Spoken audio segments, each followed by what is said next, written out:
De emoții frumoase au avut parte și colectivul profesoral și elevii școlii de meserii numărul 17 din Glodeni. Primul sunet de clopoțel a adunat în cadrul școlii circa 160 de elevi, care pe parcursul anului de studiu vor îmbrățișa diverse meserii.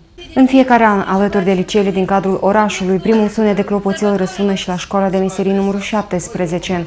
În acest an, școlile de meserii din Glodeni, prin procedura de absorbție, i s-a alăturat și școala profesională din Ciciulea. Este ziua de 1 septembrie, ziua cunoștințelor și este una dintre sărbătorile care prelungesc acele sărbători naționale, ziua independenței, ziua limbii noastre române.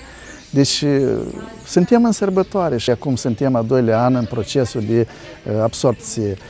Hotărârea de guvern a fost emisă anul trecut, deci în 2010. Noi suntem acum în 2011, la 1 septembrie, dar cu părere de rău încă nu este dus totul până la sfârșit.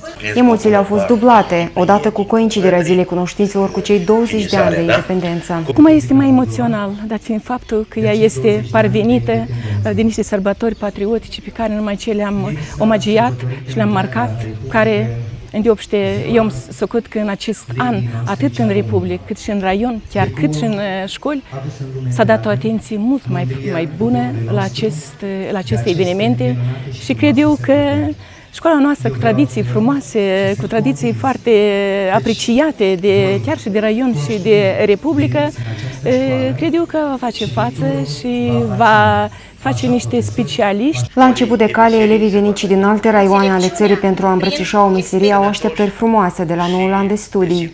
Știu că această școală este foarte bună și dă o profesie care în viitorul nostru va fi foarte ușor să ne descurcăm în viață și vom avea un viitor foarte frumos. Am emoții